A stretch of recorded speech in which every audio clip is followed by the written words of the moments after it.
In last class, we have seen about the atmospheric molecule absorption, especially at 60 GHz, and the raindrops is exactly same as of your millimeter wave radio communication size. So all the energy which we are sending from the transmitter there is more possibility to absorb by atmospheric, especially by the oxygen molecule and the raindrops. Since they are of the same size, it can easily known to absorb all the signals which is sent from the transmitter, and this is called as rain fade. So the line of sight requirement is also it is very tedious when going through these millimeter wave communication. So they do not easily bend around corners, and also they lack the energy to penetrate solid matter. So even they are not able to cross the human body as like normal antennas, since because of their short range of wavelength or short pulse. We have discussed this in our previous classes. So the advantage is mainly high spatial reuse, because when the wavelength is very small, we can use different wavelengths at different time period like TDMA. So since if, for example, if it is a 28 GHz signal, it cannot travel more than 200 to 300 meters, and it cannot pass through walls or a network operators. But when we are going through other things, the signal bleeding each other causes some interferences. So next one is overcoming a physical hardware. The antenna size is exactly same as your wavelength. If it is megahertz range, you have to design around some centimeters. And if it is millimeter wave, we have to design our antenna in the range of millimeter size. So the antenna for a 900 megahertz signals will be in some 8 to 15 centimeters long, and when we are designing an antenna for 28 GHz, only they are few millimeters long. There are both possible advantages and disadvantages. The main advantages, the raw materials cost will be reduced, and the disadvantages, we cannot use a single antenna to transmit the signal from transmitter to receiver over a large distance. And because of this, we are going for arrays. We have to use multiple small millimeter antennas instead of a single centimeter antenna. So we have to go into massive MIMO concept. If we are going through MIMO, another one challenge is there. We have to shift the beams towards the receiver. Since if we are using multiple antennas, every antenna have their own polarization, either horizontal or circular or vertical. We have to beam form all the antennas in the same direction of the receiver. So we all know the concept of beam forming. We are going to shift the beams entirely towards the receiver. Not only shifting, we are going to add all the gains and your radiations in a particular direction, so that the receiver is capable of receiving the complete signal sent by the transmitter.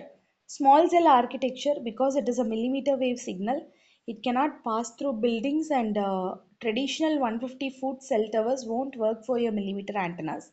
Instead, we have to construct small cells like a small box or a setup box. We have to design a small antennas which can be easily embedded in street lights or sides of building indoor ceiling. So real world applications here, high density venues, we can use where most highly populated areas, n number of antennas and antenna broadband antennas can be installed there, and from there we can able to easily transmit and receive. This is a major thing. Number of antennas will be increased, number of towers will be increased, and each antenna will be having the same wavelength. We can reuse the frequency n number of times because of their short wavelength. And fixed wireless access, we all know, bringing fiber optical cable to a rural or dense urban, it requires we have to dig up all the streets. It costs in millions. So while we are going to use this millimeter wave antennas, we can easily set the antenna tower in a small size, and we can easily install the antenna towers in every home, so that the nearby users can get the signal. And radars and sensing, here frequency modulated continuous wave millimeter wave radars can be plays a vital role, and there is a system engineering trade-off in this, because we have to balance three things whenever we are designing any communication link, that is coverage, capacity, and cost. Coverage, it is nothing but we can also term it as a bandwidth, or the range or area where the users can get the signal uninterrupted. All the users must get the signal in a region without any interruption, without any intersymbol interference, or without collision. So this is your coverage. And capacity, we have studying repeatedly from 1G, 2G, 3G, number of users have been increased heavily, and hence the traffic also increased. In olden days, we had single phone in a home, and now we are having 6 to 7 mobiles. Even a single person is having 2 to 3 mobiles. So the capacity has also been increased, and number of users has to be occupied in the spectrum. And next one is cost. This is the major thing which the company prefers. At low cost, we have to meet out all the customer requirements.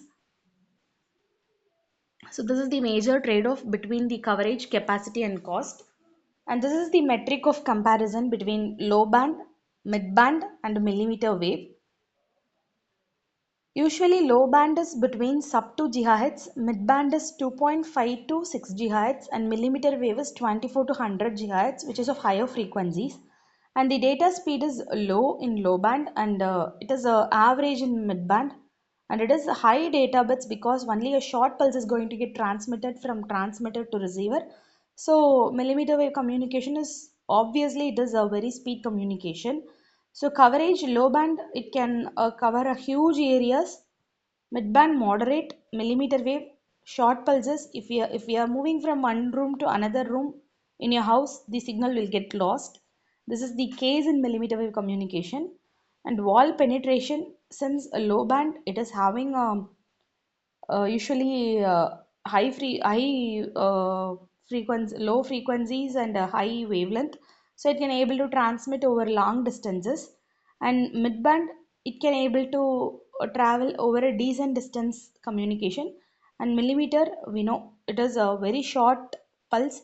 Whenever your wavelength is a simple concept, whenever your wavelength is reduced, the wavelength means the wave traveled from transmitter to receiver. Whenever your wavelength is reduced, the penetration or from sender to transmitter to receiver will also be reduced. Deployment cost, when we are installing, we only require fewer towers for low band and around medium towers for mid band. But when coming to millimeter wave, each unit or each mobile phone, each gadgets needs a single tower because of its short wavelength. This is the only drawback of millimeter wave.